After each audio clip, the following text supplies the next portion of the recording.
오늘 수요 기도에 나오신 모든 분들을 주님의 이름으로 환영합니다. 혹시 냄새와 향기의 차이를 아십니까? 냄새와 향기는 모두 공중에 퍼지는 화학적인 물질로 우리의 후각을 자극하지만 그 의미와 뉘앙스에서 차이를 보인다고 합니다. 우리가 공중에 퍼지는 화학적인 물질이며 인간의 후각을 자극하며 이런 말들은 이해하지 못해도 그 의미와 뉘앙스의 차이는 잘 알 수 있죠. 예를 들면 냄새와 향기 아시겠죠? 냄새는 어떤 물질이 공기 중에 퍼지면서 우리 코에 감지되는 특정한 기운을 말하는데 주로 부정적인 인식을 갖는 경우가 많습니다. 예를 들면 발 냄새나 땀 냄새, 또 쓰레기 냄새가 있죠. 반면에 향기는요, 긍정적인 느낌을 주는 좋은 냄새를 의미합니다. 우리가 좋아하는 꽃향기, 커피 향기 등이 있죠. 또한 향기는 되게 유쾌하고 기분 좋은 느낌을 주고, 또한 좋은 향기는 사람들에게 긍정적인 감각을 불러일으키고 종종 기억과 감정을 자극한다고 합니다. 그래서 이 점을 이용한 마케팅 전략까지 있다고 하는데요. 이것을 후각 마케팅이라고 하는데 소비자의 감각적 경험을 자극하여 브랜드 이미지를 향상시키고 또 고객의 구매를 유도한다고 합니다. 예를 들면 아주 고급 호텔들에서는 자체 개발한 향기를 로비와 객실에 은은하게 퍼뜨려서 고급스러운 분위기를 경험하도록 하고 또 호텔을 떠나도 이 향기를 기억하게 만들어서 다시 방문하고 싶게 만든다고 합니다. 또 미국의 한 패션 브랜드에서는 자신만의 대표적인 향수를 아주 강하게 퍼뜨립니다. 매장 안에뿐만이 아니라 아주 매장 바깥에서까지 맡을 수 있게 해서 저 멀리 100m 밖에서도 이 향기를 맡으면 이 근처에 이 브랜드 매장이 있겠다라고 알게끔 한다고 합니다. 이렇듯 향기는 감정과 기억을 자극하고 기분 좋은 긍정적인 반응을 유도합니다. 제가 왜 이렇게 향기 이야기를 하냐면요. 오늘 제가 고린도후서 2장의 말씀을 통해 그리스도인의 향기에 대해 나누려고 하기 때문입니다. 사도 바울은 우리를 그리스도의 향기라고 이야기합니다. 그러면 오늘 본문을 통해서 우리 그리스도인의 향기가 무엇인지 또 어떻게 나타낼 수 있는지에 대해서 함께 나누었으면 합니다. 오늘 사도 바울의 이 편지를 통해서 우리가 찾아볼 수 있는 그리스도인의 향기는 무엇입니까? 그리스도인은 어떤 향기를 품어야 할까요? 첫 번째로 그리스도인의 향기는 사랑과 용서의 향기입니다. 사랑은 그리스도인의 삶에서 어쩌면 가장 중요한 핵심 요소 중에 하나입니다. 성경에서 예수님이 사랑을 강조하는 부분을 여러 번 찾아볼 수 있습니다. 마태복음 22장에서 하나님을 사랑하고 또 이웃을 사랑하라고 하시고 또 요한복음에서도 너희가 서로 사랑할 때 세상이 너희가 내 제자인 줄 알리라 라고 하셨죠. 여기서 말하는 사랑은 우리가 일반적으로 말하는 감정적인 사랑이 아닙니다. 하나님이 우리를 사랑하신 것처럼 우리도 서로 사랑해야 한다는 말입니다. 하나님의 사랑, 그것은 어떤 사랑이었죠? 그리스도의 십자가에서 보여주신 사랑입니다. 그것은 무조건적이고 또 희생적인 사랑이었습니다. 그 사랑으로 말미암아 우리는 구원을 얻었죠. 사랑하는 기도자 여러분, 사랑할 만한 사람을 사랑하는 것은 아주 쉽습니다.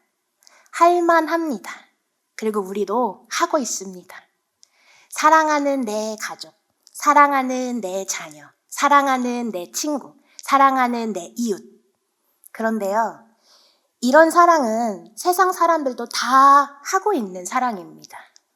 하지만 우리 하나님은요, 우리에게 조금 다른 사랑을 하라고 요구하십니다.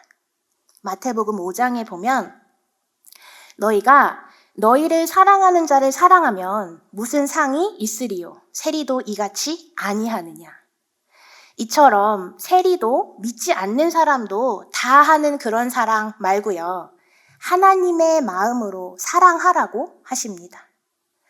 뒤집어 생각해보면 저와 여러분은 하나님의 사랑을 차고 넘치게 받는 존재들입니다. 그런데요, 우리는 사랑받을 만한 자격이 있어서 혹은 대단해서 하나님이 우리를 사랑하시나요? 아니죠. 부족하지만, 연약하지만, 오늘도 넘어지고 같은 실수를 반복하지만, 때로는 악하지만, 그럼에도 불구하고 우리가 그분의 자녀이기 때문에 우리를 사랑해 주시는 거죠.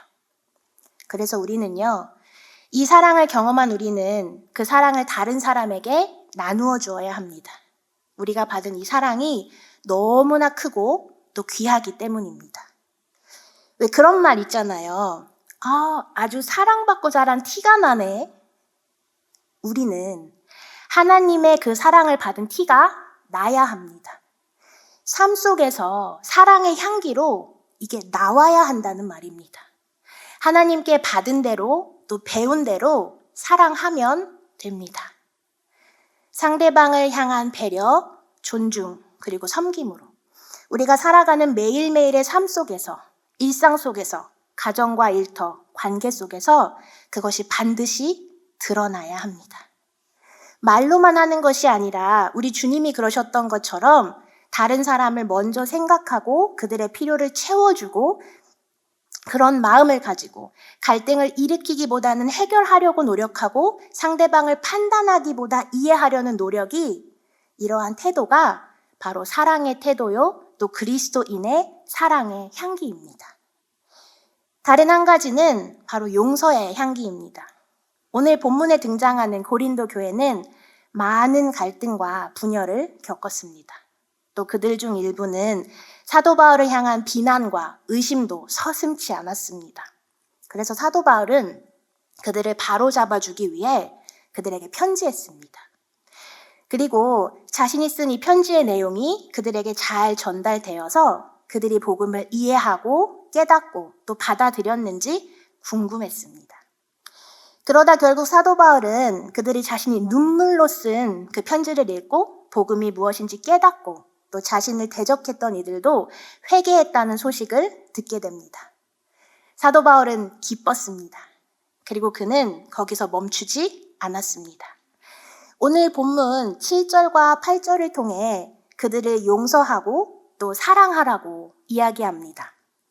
그들을 근심하게 하지 말고 그들을 사랑과 용서로 품어주라고 이야기합니다.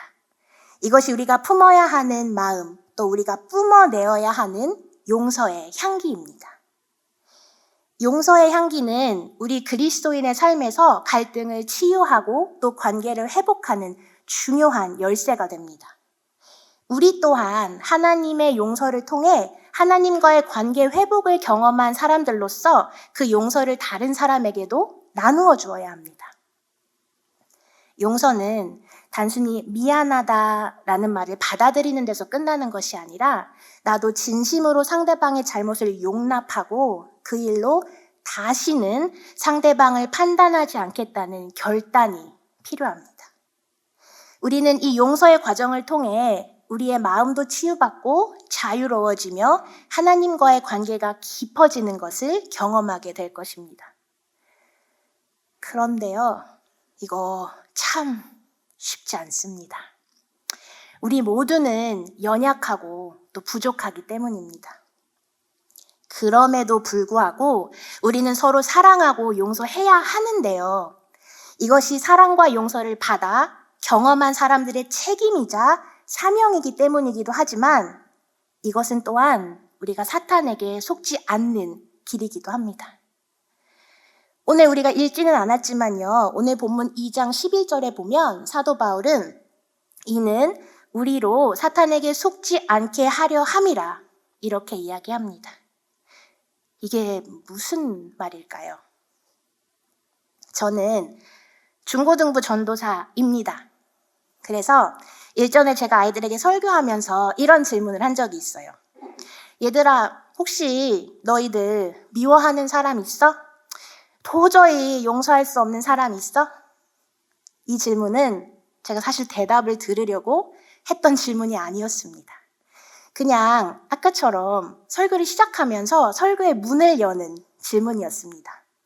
그런데요, 아이들이 손을 들더라고요. 그걸 대답하는 거예요. 미운 사람 있대요. 용서 못할 사람도 있대요. 전 정말 깜짝 놀랐어요. 저 어린 친구들도 마음속에 그런 밉고 용서 못할 사람이 있다니. 근데 더 놀라운 것은요, 그 친구 때문에, 그 사람 때문에 교회를 못 나오겠다는 거예요. 그 친구가 너무 미워서 막 용서가 안 돼서 얼굴 보는 게 힘들어서 주일 예배, 또 금요 모임에 나오기가 싫다는 거예요. 여러분은 어떠세요? 내가 저 집사님 때문에 혹은 저 사람 때문에 내가 진짜 교회 가기가 싫어. 그런 경험 있으신가요? 혹은 저 사람 진짜 용서가 안 되네. 내 속이 아주 부글부글 끓네. 아니, 근데 내가 이런 마음으로 어떻게 교회를 가겠어? 하나님이 내 마음 다 아신다는데 내가 이 마음으로 어떻게 예배를 드리겠어? 나는 역시 죄인이지.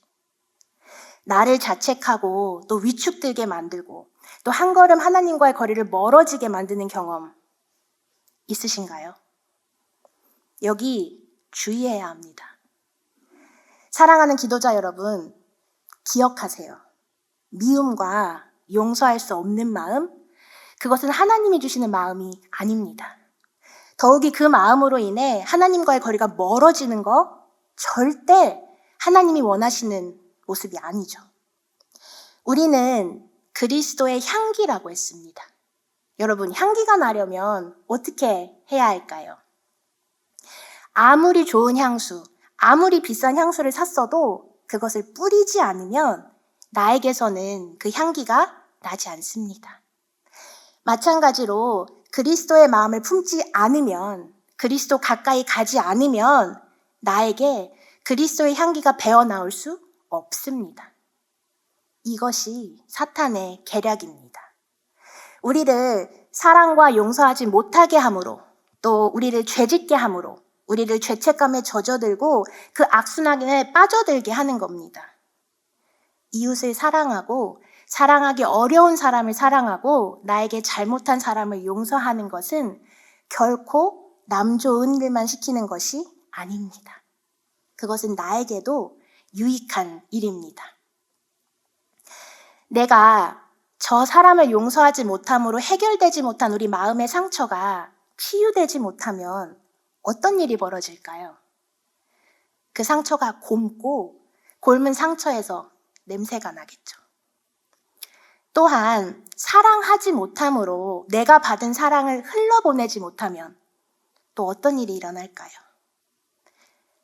제가 찾아봤는데 한국 속담에 이런 말이 있더라고요. 고인물은 썩는다.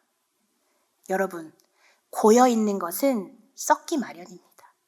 비단 그것이 사랑이라 해도 흘려보내지 못하고 내가 막고 있다면, 그것이 고여있다면 썩게 될 것입니다. 그렇지만 흐르는 물은 어떤가요? 그것은 주변에 생명을 주고 프레시한 향기가 나죠. 이렇듯 우리는 사탄에게 속지 않기 위해서 더욱더 사랑과 용서에 힘써야 합니다. 사랑과 용서의 향기가 나에게서 배어나오도록 부단히도 노력해야 합니다. 두 번째로 우리 그리스도인이 품어야 하는 향기는 바로 생명의 향기입니다.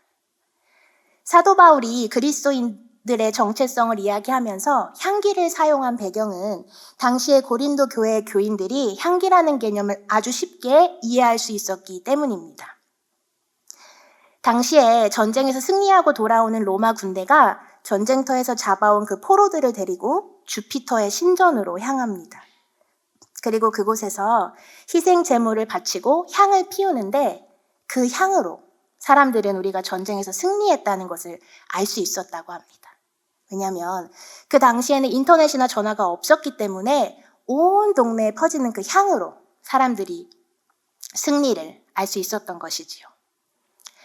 사도 바울은 이것을 잘 알고 있었던 고린도 성도들에게 그리스도인의 정체성을 향기로 표현하면서 우리를 생명의 향기라고 이야기해 줍니다. 오늘 본문 15절과 16절에서 사도 바울은 이렇게 이야기합니다. 우리는 구원 받는 자들에게나 망하는 자들에게나 하나님 앞에서 그리스도의 향기니 이 사람에게는 사망으로부터 사망에 이르는 냄새요 저 사람에게는 생명으로부터 생명에 이르는 냄새라. 여러분, 우리는 그리스도인의 향기인데 이 향이 퍼지면 두 가지 냄새로 받아들여진다고 사도 바울은 이야기합니다. 하나는 사망의 냄새, 또 하나는 생명의 냄새입니다. 생각해보면요, 전쟁에 승리한 사람들에게는 이 향기가 승리를 알려주는 아주 귀한 향이지만 그 행렬 뒤에 따라오는 전쟁에서 잡혀온 포로들에게는 어떻습니까? 그들에게 이 향기는 사망의 냄새입니다. 똑같은 향기가 이렇게 나눠지는 거죠. 세상의 우리도 마찬가지입니다. 누군가에게는 사랑과 용서의 이 그리스도인의 향기가 지나가다가 맡은 커피향처럼 은은하고 매력적이어서 나도 한번 예수 믿어보고 싶다고 느껴지지만 누군가에게는 요즘 같은 세상에 사랑과 용서만 하고 살다가는 손해보고 바보같이 무심한 강아지처럼 달갑지 않은 냄새로 여겨질 수도 있다는 겁니다. 우리 그리스도인의 향기는요, 요즘 같은 세상에 어쩌면 미련하고 바보 같아 보일 수 당연히 있습니다.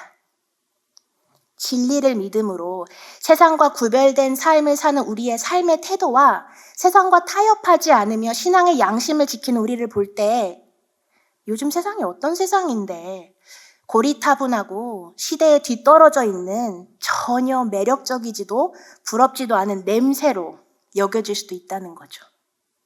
하지만요, 그럼에도 불구하고 우리는 생명의 향기를 품어야 합니다. 세상의 눈치와 비웃음 그리고 비난에도 우리는 우리의 할 도리를 지켜야 합니다. 우리가 풍기는 그리스도 예수와 동행함으로 그분을 가까이 하고 닮아감으로 내 삶에서 나는 이 향기는요, 누가 뭐래도 생명의 향기입니다. 그러므로 어느 곳에서나 어느 누구에게나 그리스도의 향기를 품어야 합니다. 더 나아가 궁극적으로는 이 향기를 사망의 냄새로 맡는 이들까지도 우리가 사랑과 용서로 품어 생명으로 인도할 수 있어야 합니다. 마지막으로 우리는 어떻게 이 향기를 품어야 할까요? 바로 말과 행동으로입니다. 여러분, 이 사람이 어떤 사람인지 가장 빨리 또 손쉽게 알아볼 수 있는 것은 무엇일까요? 바로 말과 행동입니다. 겪어보면 이게 바로바로 티가 나죠. 이 사람이 많이 배운 사람인지, 예의가 바른 사람인지, 산만한 사람인지, 또 진중한 사람인지 그 사람의 말과 행동을 보면 알 수 있죠. 마찬가지로 우리가 삶 속에서 예수 그리스도의 향기를 가장 잘 뿜어낼 수 있는 방법 역시 말과 행동입니다. 행동은 우리가 앞서 이야기했듯이 사랑과 용서함으로 보여주면 되는데 그러면 이제 말을 한번 살펴볼까 합니다. 말에는 어마어마한 힘이 있습니다. 여러분, 하나님이 태초의 천지를 어떻게 창조하셨죠? 손으로 이렇게 주물주물 하셨나요? 이 온 우주 만물을 하나님이 말로 창조하셨습니다. 하나님의 말 한마디가 빛을 만들었고 해와 달과 별과 이 땅의 모든 것을 존재하게 했습니다. 그런 하나님의 형상대로 지음받은 우리에게도 말을 할 수 있는 능력이 있습니다. 이 말을 어떻게 사용하느냐, 이것은 우리의 선택입니다. 혹시 그 실험 아세요? 말의 힘이 얼마나 대단한지 보여주는 실험인데 저는 실제로 초등학교 때 학교에서 이 실험을 했습니다. 두 개의 양파를 각각 뿌리를 물에 닿게 한 다음에 이렇게 분리를 시켜놔요. 그리고 하나의 양파에는 예쁜 말을 해줍니다. 그리고 다른 하나에는 미운 말을 하는 거예요. 예쁜 말을 들은 양파에게는 너는 너무 예뻐, 너를 사랑해. 그리고 미운 말을 해줘야 되는 양파에게는 네가 싫어, 네가 미워. 너는 매워서 아무도 너를 좋아하지 않을 거야. 이렇게 일주일이 지났는데 결과가 어떻게 됐는지 아시나요? 예쁜 말을 들은 양파는 위로 초록색으로 쭉쭉 자라는 반면 나쁜 말을 들은 양파는 싹을 틔우지 못하고 썩어지더라고요. 이렇듯 우리가 하는 말은 주변에 영향을 줍니다. 그래서 우리가 말을 하기 전에 한 번 더 생각해 보아야 합니다. 내가 그리스도의 향기로서 사랑과 용서, 생명의 향기를 내는 사람다운 말을 하고 있는가? 한 번 내뱉은 말은요, 주워 담을 수가 없습니다. 그렇기에 더욱이 신중해야 합니다. 그리스도의 향기가 나는 말은 생명의 말, 하나님이 이 세상을 창조하면서 생명을 불어넣으신 것처럼 생명을 주는 말, 남을 살리는 말, 사랑의 말, 용서의 말, 응원과 격려의 말입니다. 오늘 하루 동안 내가 뱉은 말로 내 주변의 사람들은 예수 그리스도의 향기를 맡았는지 아니면 나의 연약한 사람 냄새를 맡았는지 한번 생각해 보았으면 합니다. 내 주변을 살리는 그리스도의 향기가 나는 말을 하려면 사실 간단합니다. 내 안에 그리스도로 가득 차면 됩니다. 들어가는 대로 나오게 되어 있기 때문입니다. 콩을 심으면 콩이 납니다. 팥을 심으면 팥이 납니다. 사랑하는 기도자 여러분, 내 안을 예수 그리스도로 채우면 예수 그리스도의 향기가 새어나오게 되어 있습니다. 그러면 어떻게 채워야 할까요? 바로 말씀과 기도입니다. 제가 이 말을 저희 중고등부 아이들한테 하면요, 애들이 again 이래요. 또 말씀과 기도? 아마 여러분도 수도 없이 들으셨을 거예요. 여러분, 말씀과 기도 생활에 힘쓰셔야 합니다. 말씀 읽고 기도하십시오. 그렇죠? 지겹게 들으셨죠? 그런데요, 이거 아니면 사실 다른 방법이 없습니다.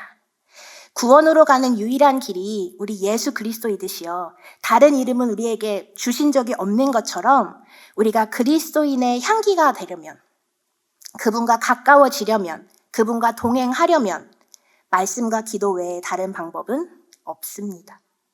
오늘처럼요, 기도의 자리에 사모하는 마음으로 나오십시오. 말씀 읽기를 도전하십시오.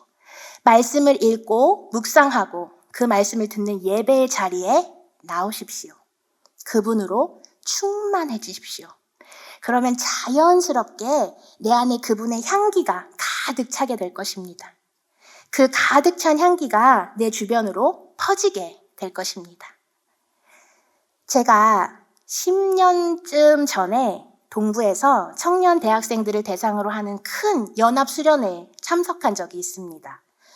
그곳에서 한 목사님이 하셨던 설교 중에 아직도 기억에 남는 예화가 있어서 함께 나누고 말씀을 마무리할까 합니다. 그 목사님이 뉴저지에서 목회를 하시는데 당시에는 마땅히 예배 드릴 장소가 없어서 유대인 회당을 빌려 예배를 드리셨다고 합니다. 유대인들은 안식일이 토요일이니까 그들은 토요일에 모든 사역이 끝나고 목사님은 주일, 일요일에 예배를 드리면 되니까 요일에 문제없이 장소를 빌려서 예배를 잘 드리셨다고 합니다. 한 가지 어려운 점은 그곳이 유대인의 회당이기 때문에 엄격한 율법을 그 교회도 따라야 했다는 점입니다. 가장 큰 것은 바로 음식이었는데요. 여러분, 한국인은 누가 뭐래도 밥심 아닙니까? 한국 교회는 예배 후 식사, 그러니까 친교까지가 예배다라는 말도 있잖아요.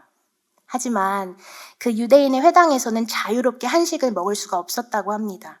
엄격한 코셔법을 따라야 해서 매주 회당 근처에 있는 코셔 던킨 도넛에서 코셔 도넛만 투고해서 먹었다고 해요. 어려웠지만 장소가 없으니까 그 엄격한 규율을 모두 따랐다고 합니다. 그러던 어느 월요일, 유대교 랍비에게 전화가 왔답니다. 월요일 아침에 전화를 받는다는 것은 유쾌한 일이 아니겠죠. 왜 불을 안 끄고 갔냐? 왜 문을 열어놓고 갔냐? A씨는 왜 안 껐냐? 뭐 이런 주제로 종종 전화를 받으셨다고 해요. 근데 그날은 랍비가 평소보다 더 화가 난 목소리를 얘기하더랍니다. Pastor, 교회에서 김치 냄새가 난다. 누가 김치를 먹었냐? 이거 해결하셔라. 목사님은 너무 당황하셨다고 해요. 우리는 김치를 먹은 적이 없다. 아무리 얘기해도 냄새가 난다. 원인을 찾아라. 이럴 수는 없다. 랍비의 거센 항의에 일단 전화를 끊고 목사님께서 월요일이지만 모든 스태프들에게 이메일을 하셨다고 합니다. 왜냐면 큰일이니까요. 우리 건물도 아니고 빌려 쓰는 건데 진짜 김치를 먹었거나 누군가 가지고 왔다면 약속을 어긴 게 되는 것이니까요. 여기저기 전화와 메시지를 하면서 혹시 교인들 중에 누군가 혹은 권사님들 중에 누군가 집에서 김치를 담가서 나눠주려고 가지고 왔을까 하는 생각까지 하셨다고 합니다. 그래서 모든 리더들에게까지 연락해서 이 김치 냄새의 원인을 찾으려고 했는데 이 김치 행방은 묘연했다고 합니다. 교인들 중 정말 그 누구도 김치를 먹었거나 가지고 오지 않았으니까요. 그렇게 답은 나오지 않고 며칠이 흐른 후에 목사님이 교인 중 한 분께 연락을 받았습니다. 그분이 이렇게 얘기합니다. 목사님, 제가 원인을 알았습니다. 김치를 찾았습니다.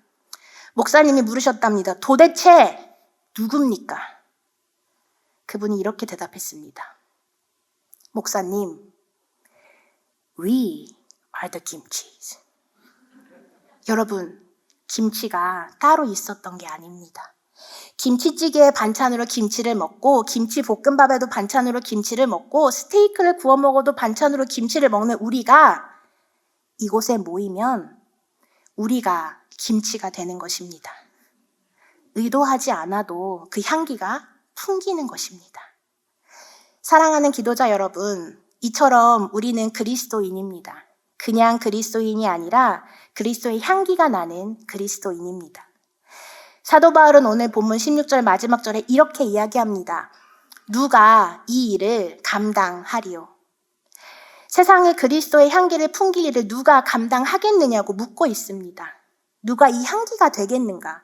오늘날 그리스도인들에게, 오늘 이 자리에 모인 우리에게도 묻고 있는 것입니다. 누가 이 역할을 감당하겠는가? 이 세상은 어느 때보다 이 향기가 필요합니다. 분열과 분쟁, 시기와 질투, 미움, 욕심, 탐욕이 팽배한 이 세상에 그리스도의 향기를 전해줄 사람들이, 그리스도인들이 필요합니다. 오늘 여러분을 통해 세상이 그리스도의 향기를 느끼기를 축복합니다. 교회 안에서 나를 통해 다른 사람들이 또 세교우분들이 예수님을 떠올릴 수 있어야 합니다.